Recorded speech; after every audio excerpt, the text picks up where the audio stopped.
नाही, महाराष्ट्र विधानसभा येथे आज महाराष्ट्र अर्थसंकल्पावर चर्चा होते आहे आणि हा अर्थसंकल्पच अजितदादा पवार सादर करणार होते, पण त्यांचं अचानकपणे आपल्यातून निघून जाणं आणि त्यांचं दुर्दैवी निधन झालं.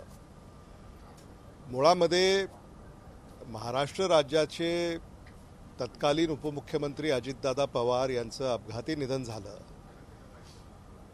त्यांच्या सुरक्षिततेची जबाबदारी कोणाची होती हा प्रमुख मुद्दा या ठिकाणी आज उपस्थित करण्यात आला. म्हणजे आज महाराष्ट्र सरकारमध्ये महाराष्ट्राचे मुख्यमंत्री, उपमुख्यमंत्री, मंत्री, किंबहुना महाराष्ट्राचे राज्यपालसुद्धा महाराष्ट्र सरकार यांच्या सुरक्षेला जबाबदार आहे. पण महाराष्ट्र सरकारच्या वतीनं कुठल्याही अधिकाऱ्यांनी याच्यावर अजूनही भाष्य केलेलं नाही आहे. कारण शेवटी जेव्हा अशा प्रवासामध्ये राज्याचे प्रमुख किंबहुना उपप्रमुख त्यांचा अपघाती असा जेव्हा म्हणजे निधन होतं उपमुख्यमंत्र्यांचं, तर त्या संदर्भामध्ये कुठेही त्या सुरक्षिततेला कोण जबाबदार आहे अजूनही शासनाच्या वतीनं त्याच्यावरती भाष्य झालेलं नाही. आम्ही मुद्दा हाच उपस्थित केला की कोणीतरी त्याच्यावर भाष्य केलं पाहिजे, कोणीतरी याची त्या सुरक्षेची जबाबदारी घेतली पाहिजे. आणि ज्या विमान कंपन्या याच्यामध्ये करार करण्यात आल्या होत्या त्या सरकारनं केल्या होत्या का, सरकारच्या कुठल्या विभागानं तो करार केला होता, आणि ह्या सगळ्या व्यवस्थेला जेव्हा अनुमती देण्यात आली, उपमुख्यमंत्र्याच्या प्रवासाला जेव्हा अनुमती देण्यात आली, तेव्हा सरकारच्या कुठल्या विभागानं अधिकाऱ्यानं याला अनुमती दिली हा एक प्रश्न या ठिकाणी उपस्थित करण्यात आलेला आहे. सरकारकडनं किंवा सरकारी कुठल्या तरी मंत्रालयाकडनं याच्यावर याचं उत्तर येईल अशी अपेक्षा आहे. आज सरकारकडनं या संदर्भामध्ये विमानतळाचा नव्यानं विकास करणार असं या ठिकाणी अर्थसंकल्पामध्ये सांगण्यात आलं. पण या सगळ्या व्यवस्था या अगोदरच जर झाल्या असत्या तर कदाचित अशा घटना या टाळता आल्या असत्या किंवा टळल्या असत्या. हा याच्यामधला आमचा मुद्दा आहे. दुसरं, सरकारमधलेच मंत्री असंही म्हणत आहेत की आता महाराष्ट्रामध्ये गॅसचा तुटवडा येणाऱ्या काळामध्ये उद्भवेल, आणि म्हणून मला असं वाटतं की ही एक अतिशय चिंतेची बाब आहे. आणि म्हणून महाराष्ट्र सरकार या संदर्भामध्ये काय उपाययोजना करणार आहे या संदर्भामध्ये सुद्धा सरकारच्या वतीनं कुठेतरी भूमिका ही स्पष्ट झाली पाहिजे.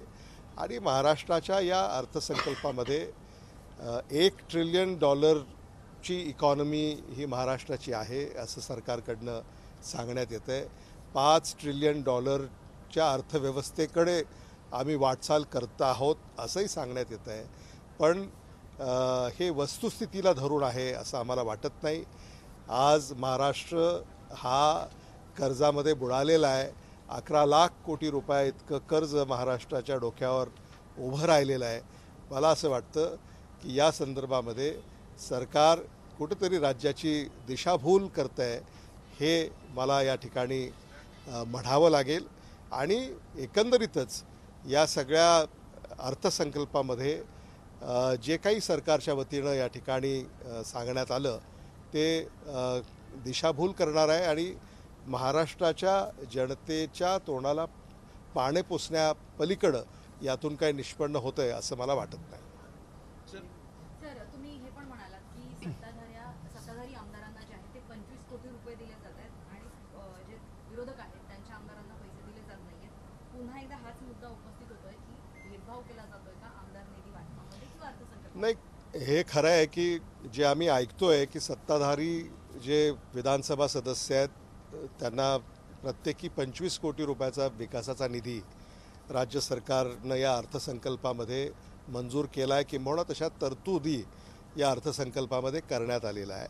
आणि हे अन्यायकारक आहे. महाराष्ट्रामध्ये असं चित्र यापूर्वी कधीही नव्हतं. काँग्रेसही सरकार महाराष्ट्रामध्ये राहिलं आणि त्या काळामध्ये सगळ्यांना बरोबर घेऊन जाण्याचाच प्रयत्न त्या काळामध्ये झाला. मला असं वाटतं की आज हे मुद्दे आम्ही मांडलेले आहेत, सरकारचं लक्ष आम्ही वेधलं आहे आणि मुख्यमंत्र्यांकडनं ही अपेक्षा आहे की महाराष्ट्राचा जेव्हा आपण विकास करू पाहतोय तेव्हा विधानसभा सदस्य तिथं कोणत्या पक्षाचा आहे ते पाहून जर आपण निधी देणार असू तर महाराष्ट्राच्या सामान्य माणसावर तो अन्याय होतोय हे देखील मी त्यांच्या लक्षात आणून देऊ इच्छितो. युद्धाचा परिणाम आता हळूहळू भारतावर दिसू लागलेला आहे. JNPT वगैरे असतील याच्यावरती इफेक्ट पडू लागलेला आहे. कसं बघताय या सर्व गोष्टी?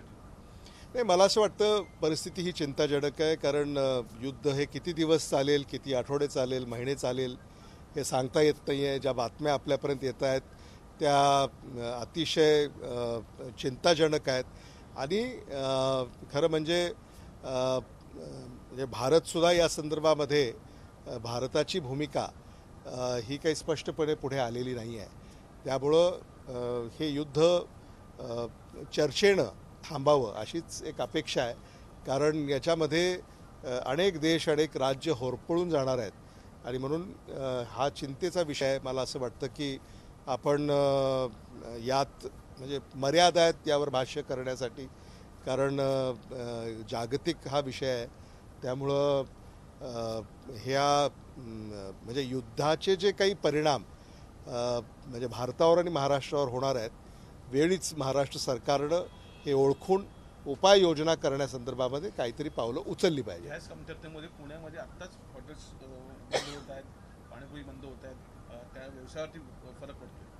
नाही, फरक पडतच आहे. मला असं वाटतं की आता ज्या देशांमधून तेल किंवा गॅस आयात होत होतं आणि तिथून आता जर काही कारणामुळे ते होणार नसेल तर काही पर्यायी व्यवस्था महाराष्ट्र सरकारनं भारत सरकारद्वारे या ठिकाणी करण्याची आवश्यकता आहे आणि तशी त्यांनी पावलं उचलावीत. सर, हिंदी में जानना चाहेंगे, आज आपने हाउस में उठाया कि अजित पवार का प्लेन क्रैश के ऊपर क्या कहेंगे? नहीं, अजित पवार जी का प्लेन क्रैश जो हुआ, हमने मुद्दा ये उठाया कि अजित पवार जी की सुरक्षा की जिम्मेदारी किसकी थी? वो महाराष्ट्र राज्य के उप मुख्यमंत्री थे, महाराष्ट्र सरकार के एक बड़े नेता है और अगर उनके साथ ये हादसा हो सकता है तो उनकी जो उनका ये सफ़र था उस सफ़र में जो सुरक्षा देखने का ज़िम्मा ये किसका था, ये हमने सवाल उठाया और सरकार ने आज तक इस पर कोई बयान जारी नहीं किया. सभी ने उस पर शोक जताया, वो तो सही है, लेकिन किन वजहों की वजह से ये हुआ इस पर सरकार की तरफ से कोई बयान आया नहीं है. सर, जो वॉर चल रही है, कॉन्फ्लिक्ट चल रहा है, उसकी वजह से कहीं ना कहीं जो गैस है उसकी कमी महाराष्ट्र को देखने मिल रही है, क्या कहना चाहेंगे उसको? नहीं, मुझे ऐसा लगता है कि ये एक इंटरनेशनल सब्जेक्ट है और गैस ऑयल इसकी कमी आने वाले दिनों में होगी. उसके कुछ आसार अभी से हमें दिखाई दे रहे हैं. मुझे ऐसा लगता है कि महाराष्ट्र सरकार ने भारत सरकार से बात करनी चाहिए और जिन देशों से गैस और ऑयल अब तक आ रहा था और अब नहीं आ रहा, तो इसमें कोई ऑल्टरनेटिव निकाल कर कुछ और देशों से अगर वो ये चीज़ें मंगवाएं तो शायद लोगों को राहत मिलेगी. ABP माझा, उघडा डोळे बघा नीट.